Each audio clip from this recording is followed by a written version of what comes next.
There comes a moment in almost every caregiving journey when a family asks the hardest question. Is in home care still the right option? Or are we trying to force something that isn't working anymore? Let me share the story of the Martinez family in San Mateo. For 2 years, they cared for their dad, Carlos, at home. At first, the care was manageable, a few hours a day, help with meals, medication reminders. But as Carlos's dementia progressed, things changed quickly. He began wandering. He was awake at night. He needed help with bathing, mobility, toileting. His daughter Elena was exhausted balancing work, caregiving, and her own kids' needs. The family had hired caregivers, but even with support, someone always had to be on. The breaking point came one morning when Carlos went out the front door at 5 a.m., barefoot, when the night caregiver was in the bathroom. Thankfully, a neighbor saw him and called the family. That moment forced the Martinez family to see the truth. In-home care wasn't safe anymore. It wasn't sustainable. And it wasn't fair to Carlos or to them.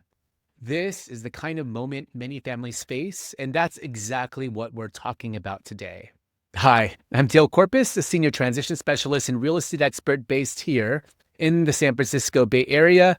This is another episode of Sandwich Generation Solutions powered by the Simplify Senior Transitions podcast, where I give you real stories, expert insights, and practical tips to help you support your aging parents without burnout. Today's topic is one of the most important and emotional decisions families have to make. How do you know when in-home care is no longer enough? And what should you do next? Let's dive in.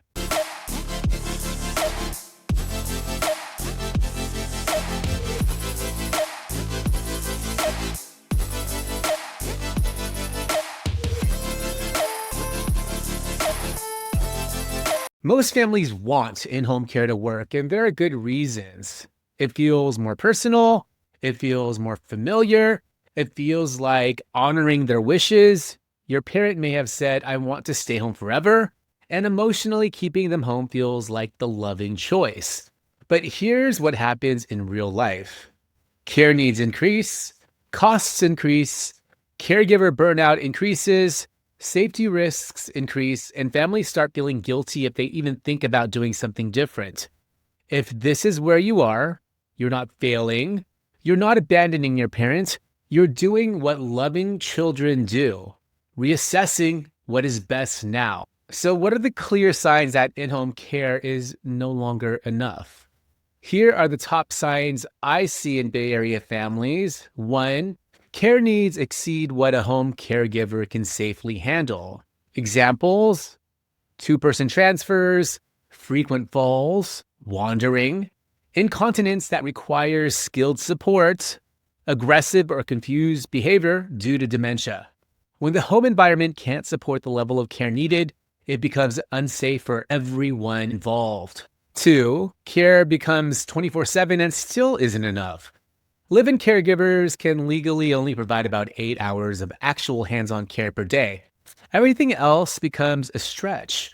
If your parent needs nighttime supervision, mobility assistance, help multiple times per hour, constant redirection or monitoring, in-home care becomes both unsafe and unsustainable. 3, the cost becomes higher than assisted living or memory care. This surprises most families. Here in the Bay Area, 24/7 in-home care can cost easily $18,000 to $28,000 or more a month. Memory care at an assisted living community typically costs $8,000 to $12,000 a month, and many families don't realize they're paying more for less support. 4, the home environment is working against your parent. Common examples: multiple levels or stairs, narrow bathrooms, small hallways, poor lighting, lack of safety features. Modifying a home can cost tens of thousands, and even then, it may not be enough.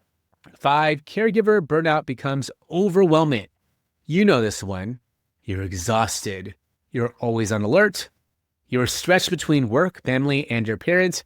You're losing sleep. You're emotionally drained. Burnout doesn't mean you're weak, it means you're human.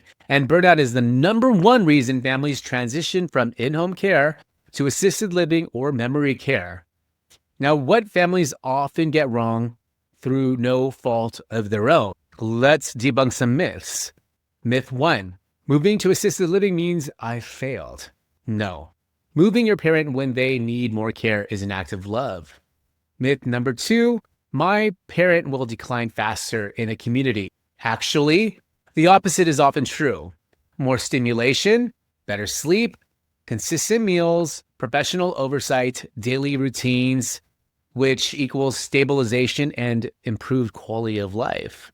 Myth number 3, they're not that bad yet. Families almost always wait too long. The right time is usually before the crisis, not after. Myth number 4, if they move, they'll feel abandoned. Many seniors say later, I wish I had moved sooner. So what are the alternatives when in-home care isn't enough? Here are the most common and effective options. 1, assisted living, best for falls, medication management, meals, socialization, housekeeping, transportation. Usually $6,000 to $8,000 a month in the Bay Area. 2, memory care, best for dementia-related needs. 3, boarding care homes, which are residential care homes in a residential community. They're small 6-bed homes, ideal for those who need personalized care without the large community feel, usually $5,000 to $9,000 a month. 4, skilled nursing facilities, SNFs, which are best for complex medical needs, ventilator support, feeding tubes, intensive rehab, covered partially by Medicare in some cases. 5, PACE/Medi-Cal programs. If money is tight, options include PACE, MasterCare, CalAIM, IHSS. These can help families avoid financial devastation. How to make the decision with confidence, not guilt. Here is my 4-step framework that has helped many Bay Area families. 1, safety first. Ask, is my parent safe at home even with caregivers? If the answer is no, the decision becomes clearer. 2, sustainability. Can your family keep doing this for the next 6 to 12 months? If not, it's time to plan. 3, quality of life. Where will your parent be more engaged, be more social, have more structure, have more stimulation? Often that's not at home. 4, family health. Your parents' care should not destroy your health or finances. You matter too. Now let's visit the Martinez family. Once they moved Carlos into a memory care community in Foster City, he stopped wandering. He slept through the night. He joined music therapy and walking groups. His daughters stopped being exhausted caregivers and went back to being daughters again. The transition changed everything. Here's what we covered today. In-home care doesn't always scale with your parents' needs. Safety, burnout, cost, and environment are major decision points. Alternatives include assisted living, memory care, boarding care homes, PACE/Medi-Cal programs, and SNFs. Waiting too long usually makes everything harder. Moving to a higher level of care is not failure, it's love in action. This has been another episode of Sandwich Generation Solutions powered by the Simplify Senior Transitions podcast. If your loved one is considering senior living and you need to figure out what to do with their home, let's talk. Schedule a free consultation and learn more about my services at www.simplifyseniortransitions.com. Have a quick question? DM me anytime on Instagram at SoldByDale. And don't forget, you can listen to the Simplify Senior Transitions podcast on YouTube, Spotify, and Apple Podcasts. If this episode helped you, please like, subscribe, and share it with someone who needs this message. I'm Dale Corpus, and I'll see you in the next episode of Sandwich Generation Solutions.